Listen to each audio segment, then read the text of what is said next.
يا أهل الكتاب لم تكفرون بآيات الله والله شهيد على ما تعملون قل يا أهل الكتاب لم تصدون عن سبيل الله من آمن تبغونها عوجا وأنتم شهداء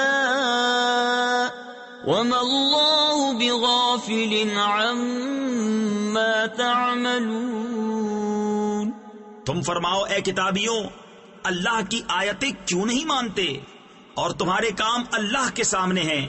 تم فرماؤ اے کتابیوں، کیوں اللہ کی راہ سے روکتے ہو اسے جو ایمان لائے، اسے ٹیڑھا کیا چاہتے ہو اور تم خود اس پر گواہ ہو، اور اللہ تمہارے کوتکوں یعنی برے کاموں سے بے خبر نہیں۔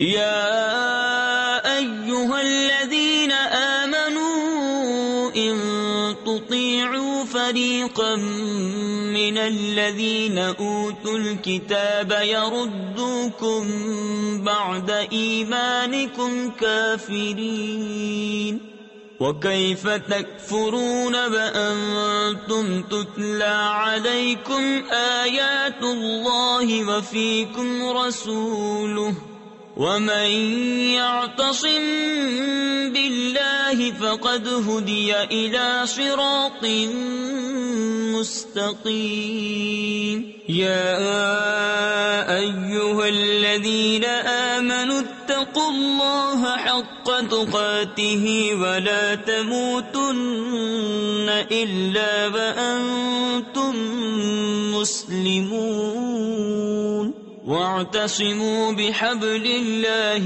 جميعا ولا تفرقوا۔ اے ایمان والو، اگر تم کچھ کتابیوں کے کہے پر چلے تو وہ تمہارے ایمان کے بعد تمہیں کافر کر چھوڑیں گے، اور تم کیوں کر کفر کرو گے؟ تم پر تو اللہ کی آیتیں پڑھی جاتی ہیں اور تم میں اس کا رسول تشریف فرما ہے، اور جس نے اللہ کا سہارا لیا تو ضرور وہ سیدھی راہ دکھایا گیا۔ اے ایمان والو، اللہ سے ڈرو جیسا اس سے ڈرنے کا حق ہے، اور ہرگز نہ مرنا مگر مسلمان، اور اللہ کی رسی مضبوط تھام لو سب مل کر، اور آپس میں پھٹ نہ جانا یعنی فرقوں میں بٹ نہ جانا۔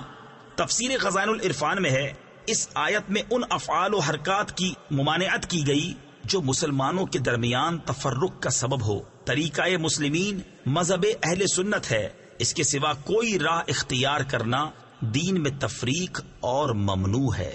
واذکروا نعمت اللہ علیکم اذ کنتم اعداء فألف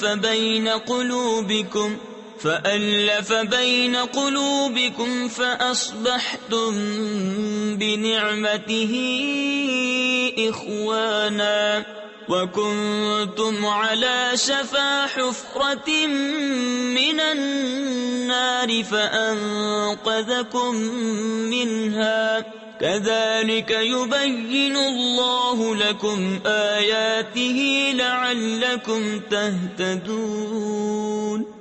اور اللہ کا احسان اپنے اوپر یاد کرو، جب تم میں بیر تھا یعنی دشمنی تھی، اس نے تمہارے دلوں میں ملاپ کر دیا، تو اس کے فضل سے تم آپس میں بھائی ہو گئے، اور تم ایک غار دوزخ کے کنارے پر تھے تو اس نے تمہیں اس سے بچا دیا۔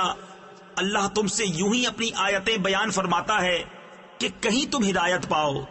وَلْتَكُن مِّنكُمْ أُمَّةٌ يَدْعُونَ إِلَى الْخَيْرِ وَيَأْمُرُونَ بِالْمَعْرُوفِ وَيَنْهَوْنَ عَنِ الْمُنكَرِ وَأُولَئِكَ هُمُ الْمُفْلِحُونَ۔ وَلَا تَكُونُوا كَالَّذِينَ تَفَرَّقُوا وَاخْتَلَفُوا مِن بَعْدِ مَا جَاءَهُمُ الْبَيِّنَاتُ وَأُولَئِكَ لَهُمْ عَذَابٌ عَظِيمٌ۔ اور تم میں ایک گروہ ایسا ہونا چاہیے کہ بھلائی کی طرف بلائیں اور اچھی بات کا حکم دیں اور بری سے منع کریں، اور یہی لوگ مراد کو پہنچے، اور ان جیسے نہ ہونا جو آپس میں پھٹ گئے اور ان میں پھوٹ پڑ گئی بعد اس کے کہ روشن نشانیاں انہیں آ چکی تھی، اور ان کے لیے بڑا عذاب ہے۔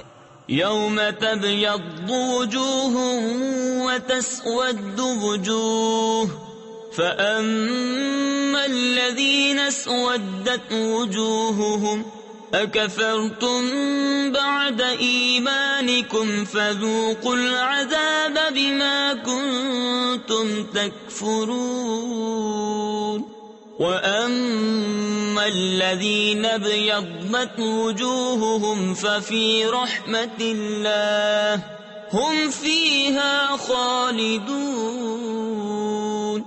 جس دن کچھ منہ اونجالے یعنی چمکتے ہوں گے اور کچھ منہ کالے، تو وہ جن کے منہ کالے ہوئے کیا تم ایمان لا کر کافر ہوئے؟ تو اب عذاب چکھو اپنے کفر کا بدلہ، اور وہ جن کے منہ اونجالے یعنی روشن ہوئے وہ اللہ کی رحمت میں ہیں، وہ ہمیشہ اس میں رہیں گے۔ تلک آیات